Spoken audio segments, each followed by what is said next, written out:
Welcome to Investors Insights. Happy New Year. Our topic today is headlines for 2025. Can you believe it? We're here, a whole new year, and we've got a lot of information for you today. In fact, I always enjoy this time of year because the brilliance I'm surrounded by, and yes, I said that because I think they're pretty smart, gave some great ideas, thoughts about possible headlines for 2025. I think you're going to enjoy this. And I'm also proud because it reflects the kind of ideas, strategies that we look at here at Five Plan Partners. I am joined by my colleagues, Bobby Norman, Trey Booth, and Ty Miller. Gentlemen, it's great to see you after our meeting here to do this vlog. I thank you for what you did in 2024, and I'm excited about our future and working with our clients in 2025. So with that said, Bobby, in the meeting, he came right at us about artificial intelligence. You want to talk about that? Because that definitely is a hot topic with our clients. Yeah, I would be remiss if I didn't include artificial intelligence as an important theme for 2025, and of course, well beyond.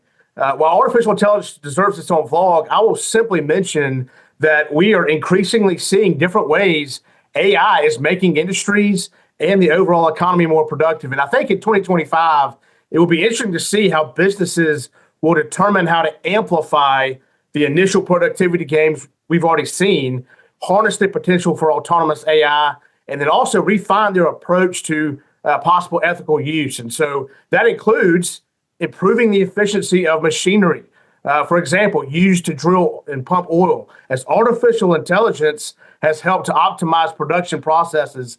That also includes saving thousands of coding hours for companies through the use of AI coding co-pilots. And so we're already seeing artificial intelligence improve profitability and efficiency, especially for smaller companies. And I'm really looking forward to seeing the investment into and the advancements of technology around AI continuing in 2025, and to see how it is embraced and used to help productivity around the world. And we saw a huge jump in the usage and advancement of AI in 2024, and it will be interesting to see what our world looks like if the level of advancement continues at this pace in 2025. And I think artificial intelligence will go from being a useful tool for work and home in 2024 to being an actual integral part of both in 2025. And obviously, this can lead to exciting investment opportunities in 2025. I will say the one area that's a little scary is, as you can see in this picture, AI, you can see what you look like in 30 years. And based on this picture, that's a little scary. So, but we're excited about artificial intelligence in 2025. Well, Bobby, I can assure you we're going to hang on to that picture, and we're going to see if AI is correct. I just want you to know that. In fact, we might proudly display it here in our offices just for people to compare. So if we didn't love you, we wouldn't give you grief, as the saying goes.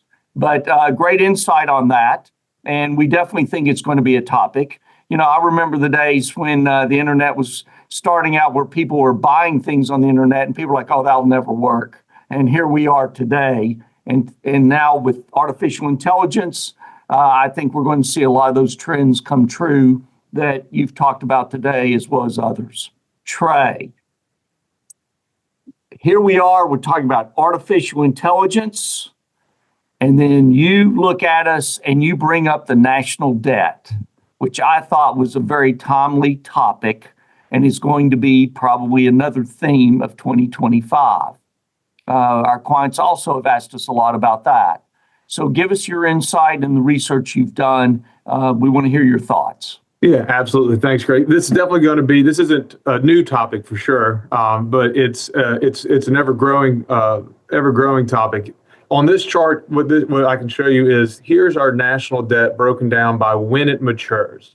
And you can see here why this is such an interesting point for 2025 specifically is that over a third of our debt matures in 2025. So that means we've got to refinance over $12 trillion of our national debt. And you can see the average cost on that debt right now, the interest rate is only 3.36%. So we're going to be refinancing a third of our debt at what are likely higher rates.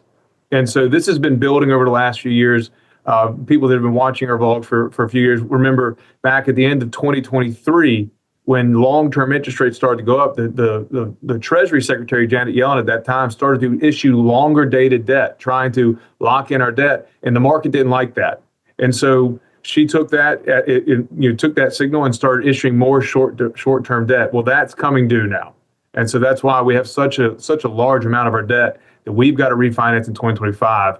And that's going to be a big topic for the markets, for new Treasury Secretary Scott Bessent. They'll be dealing with not only issuing new debt, but trying to find buyers for our current debt, and how we structure that is going to be a very big topic that we're going to be watching closely.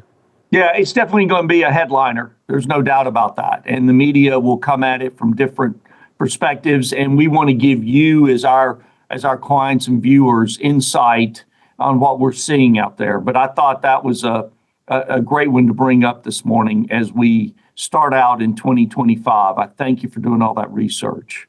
And Ty, you brought up a great topic, deglobalization. That's something our clients are asking us about with all the discussions that are going on internationally, the geopolitical.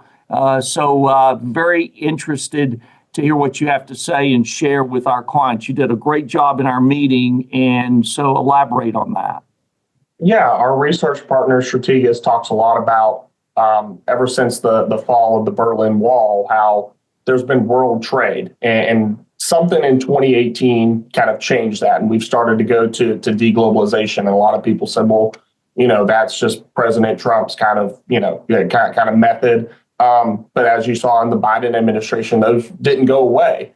And now President-elect Trump is going to be back in office. He's already talking about, a worldwide tariff, implementing more tariffs on China. Some of this will go through, some of it won't.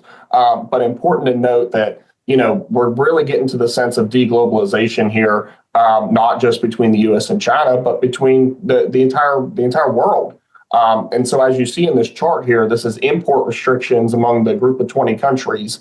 The data is from 2023 to 2009. We don't have 2024 yet. But roughly those 15 years, you can see in 2009, there were basically no restrictions for any imports. I mean, very little. And then that started to pick up, and you see that big rise in 2018. And now you see where we're at. Just since 2017, we've gone from 6% of imports having restrictions up to 12. We've doubled in just 6 years.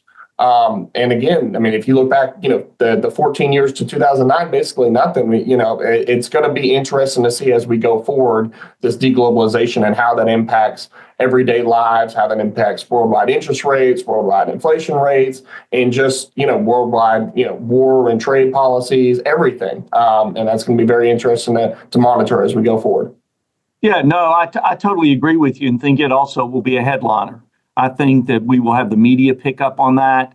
You're going to have it not only in terms of here in this country, but you also will see the response of other countries as we move forward. And Ty, let me say this, really appreciate that insight. Great job on the research, and we thoroughly enjoy working with Strategas on their research as well. So thank you for sharing that. So folks, you can tell already it's not going to be a dull year. We've got some headlines, and there's going to be more headlines, and we're going to keep you updated throughout 2025. We greatly appreciate how you believed in us in 2024, all your support, trust in us, the business you sent us, introductions that were made, and we can't thank you enough for that. If you have questions, don't hesitate to call us, and know that on our social media, on Facebook, Twitter, LinkedIn, our podcast, on YouTube, we're going to continue to provide a lot of information, just like we are on this vlog, and we're going to keep you updated.